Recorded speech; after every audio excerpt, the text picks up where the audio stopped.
Hello, I want you to turn in your student book to page 127. In this unit, we are talking about musicians from different cultures combining music genres to create a new kind of music called jazz. Jazz is a word that has more than one meaning. Some words not only have more than one meaning, but they also function differently when used in sentences. For example, the word jazz can be a noun, a word that names something, or a verb, a word that shows action. It all depends on how it is used in a sentence. When we read, how do we know which meaning is being used?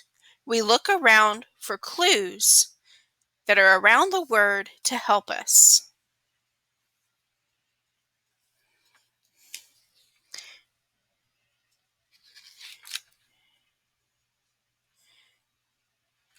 So we've done this actually before on page 127 with the word star. And they say one example of jazz is empty talk.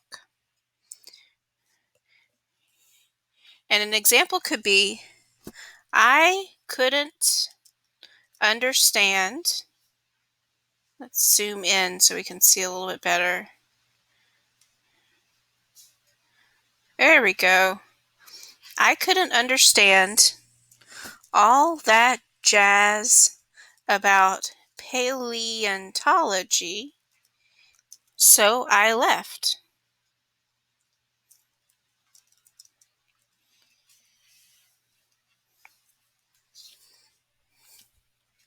So that's one example of a way that jazz can be used.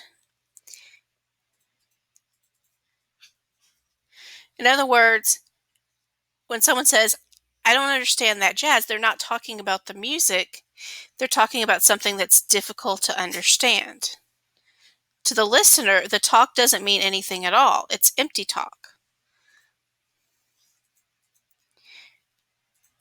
What about if I hold up a plain piece of copy paper? The paper looks really plain, so we might try to jazz it up. What does jazz mean in that sentence? That's right, it means to make it more interesting.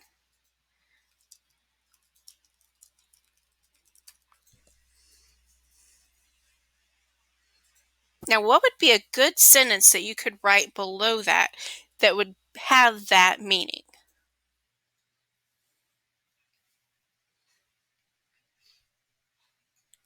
Now I want you to figure out another definition and a sentence for the word jazz.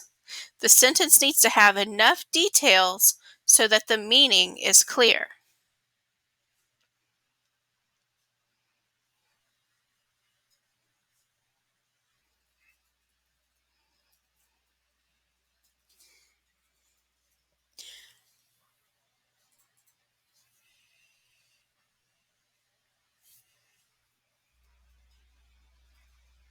Jazz, like many other English words, has more than one meaning.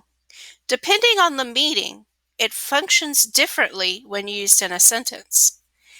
If a word answers the who or what question, it is functioning as a noun. If a word answers what did they do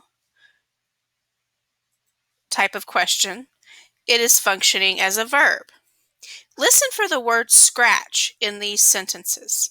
I scratch my back. I have a scratch on my back. Which one is the verb and which one is the noun?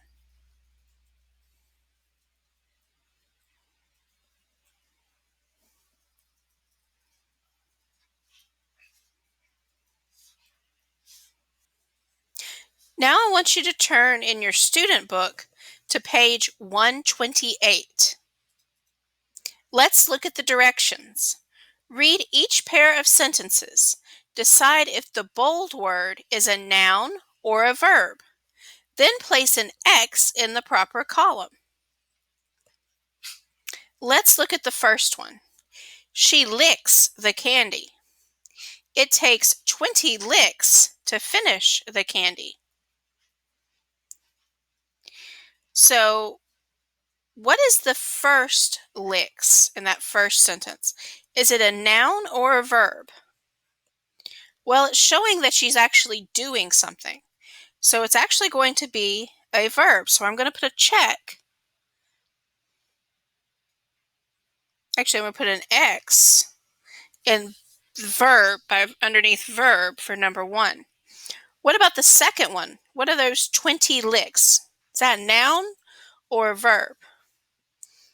That's a noun, so I'm going to go ahead and put an X.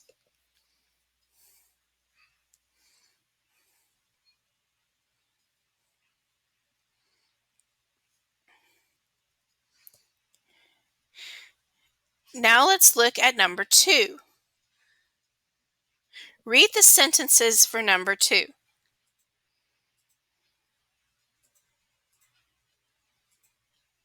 In the first sentence, is stops being used as a noun or a verb? It's being used as a noun. So we're going to go ahead and put our X by noun. And what about the car stops at the corner? How is it being used there? That's right, it's actually doing something. So it's being used as a verb. So we're going to put an X by verb. Now I want you to complete the remaining items 3 through 8. Remember to put an X under noun if it's being used as a noun, and an X under verb if it's showing that it's doing something and acting as a verb.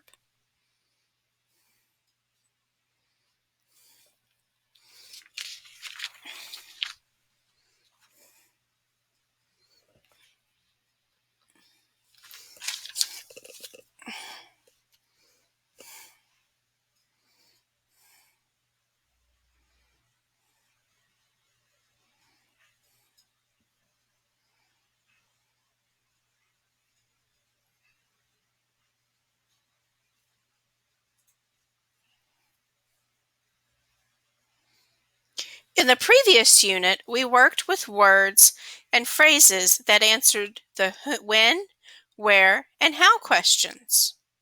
Words that answer these questions are adverbs. They add to the verb by telling more about the action in the sentence. Remember when we used single words, they often ended in ly. We worked with phrases or groups of words that also answered these questions. They all started with prepositions. Remember, prepositions are words like in, on, by, and for. Here's the sentence we used in the last unit to help us determine if a word was a preposition. Let's look at the sentence. The rabbit hopped blank the log. Think of this sentence and fill in the missing word when you need a preposition. The preposition plus the log makes a prepositional phrase. In this activity, you will sort adverbs and prepositional phrases based on the questions they answer.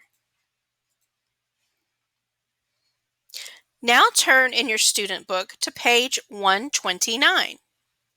Let's look at the instructions. Read the passage.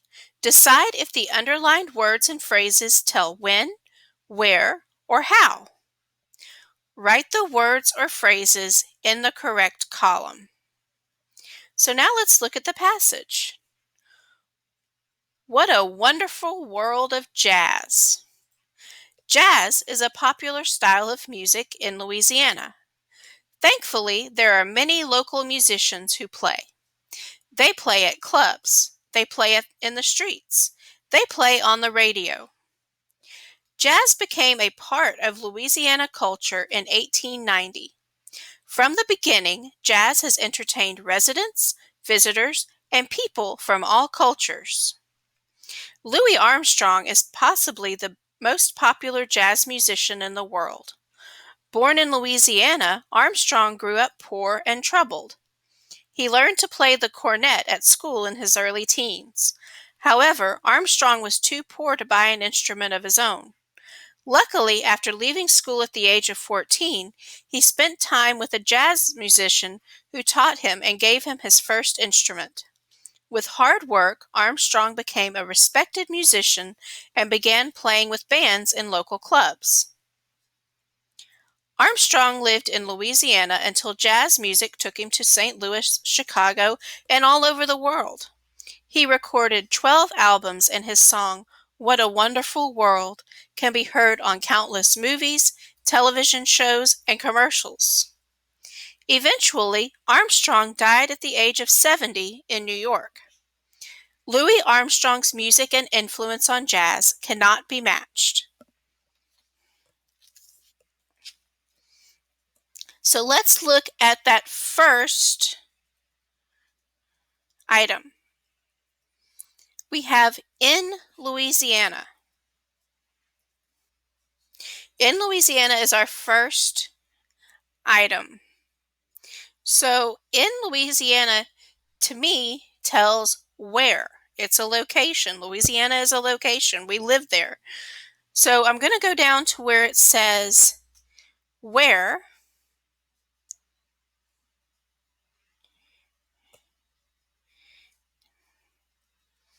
And I'm going to type in Louisiana. Our second one is thankfully. Does thankfully tell us when something happened? What about where something happened? Does it tell us how something happened? So we're going to type thankfully, or actually I'm going to type it and you're going to write it under how. Now I want you to go through the rest of the underlined phrases and determine if it tells when, as in a time or a date, where, as in a location, or how, if it tells how much of something or how something happened.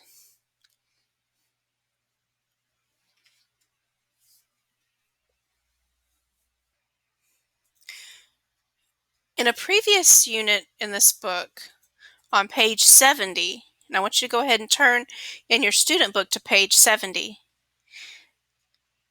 the activity focused on various patterns for writing topic sentences. The activity also pulled information from the text that supported the topic sentence. Our focus in this unit will be on strengthening our skills of elaboration. Good writing contains interesting and relevant facts, details, and examples. Elaborations are connected to supporting details and make our writing more interesting. So let's look at the different supporting details and elaborations from this particular passage. One benefit is that exercise improves people's health.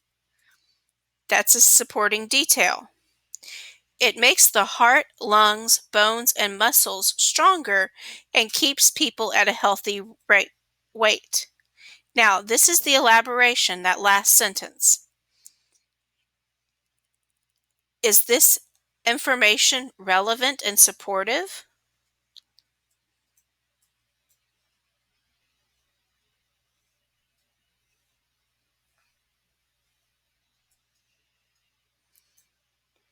Now, there are three types of elaborations.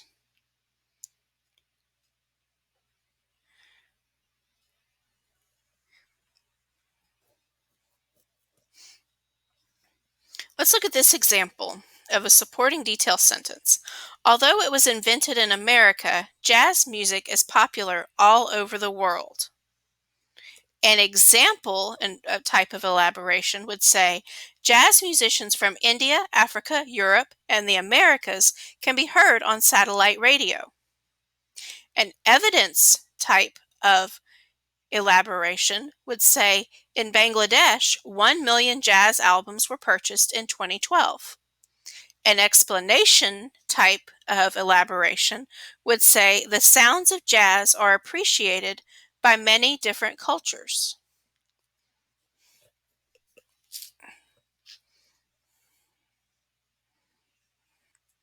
So now let's turn to page 130 in the student books. We have the topic, sentence, and supporting details for a paragraph about smoking. We also have a list of elaborations that enrich the supporting details, but the E's or elaborations are out of order. We have to determine which elaborations go with which supporting detail.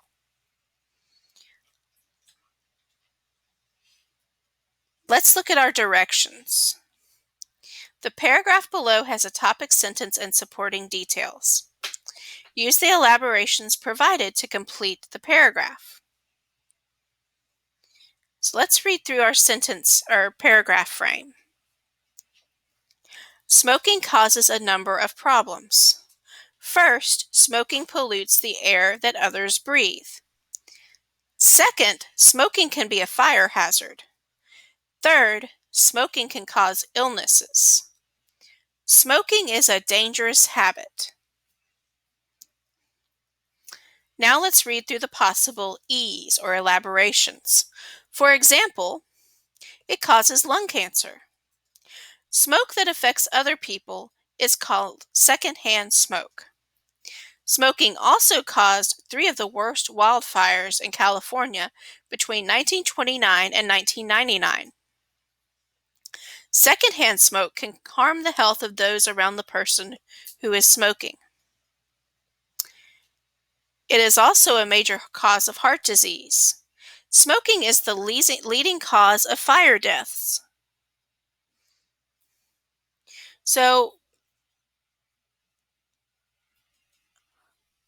I want you to choose the correct elaborations that follow each supporting detail and write them on the page. So now, when all the sentences have been placed within the paragraph, I want you to go back and highlight the topic sentence and the concluding sentence green, the supporting details in yellow, and circle the transition words. Then I want you to highlight the elaborations in pink.